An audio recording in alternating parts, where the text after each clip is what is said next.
We always managed as a family to make sure that she had all her equipment, that we scraped enough money together to get her down to meets and things. There were never any sponsorship in those days, as you can imagine. And obviously, as a person from the community, the whole community were behind her, and we got lots and lots of support. So, you know, from that moral sort of support point of view, it was wonderful. So lovely, lovely memories, and she went on to achieve great, great things. She was the silver medalist for the Commonwealth Games. She competed internationally over 6 years, 7 years, even after she got married and had a son.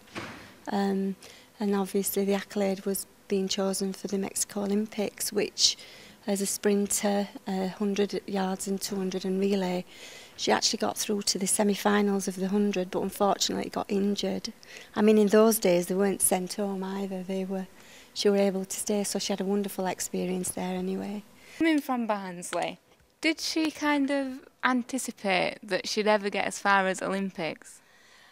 I think she must have had a dream. And I think it's very, very rare from a local pit village that it is like a dream, isn't it, when you start thinking about it and analysing it. And there were local people there who gave the time up freely, so there were never any money in it for anybody. It was completely amateur. So yes, she had that dream and she fulfilled that dream, and for her it must have been fantastic. And from that, I think she had a wonderful experience. She travelled all over the world, met lots of people. So from a young raggy girl from Thurnscoe, I think that were fantastic. Can you remember her, like, sending you letters and stuff back from over the world? Yeah. In fact, here in the scrapbook that my dad saved, it's quite dirty, but it's over 50 years old. We've got, I can actually show you, there's a postcard there from her, from Mexico, 1968. I can't read how it says, "Dear Dad and Kids," so we were all at home then. Oh, just getting ready to go up to the mountains, 10,000 foot above sea level, starting training on Friday. Passed my medical yesterday, having plenty of fun playing cricket with the boys. Plenty of outings have been arranged for us. Bought a smashing Mexican hat yesterday. Yeah. Oh, bless her.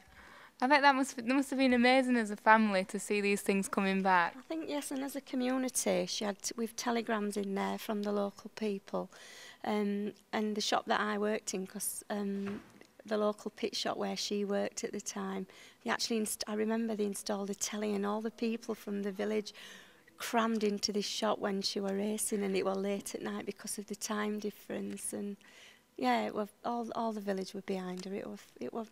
When I think back, and it's a long time I've thought about this, but when I start reflecting and thinking back on it, what a fantastic, wonderful time that was for us all. Yeah. We always used to go to friends' houses and she was on telly, and sports personalities of the year she was nominated for. So yeah, she was quite a local celebrity, but quite grounded as well, I think I must add. So how did she pay? Did you say she worked through a training? She actually worked, yeah.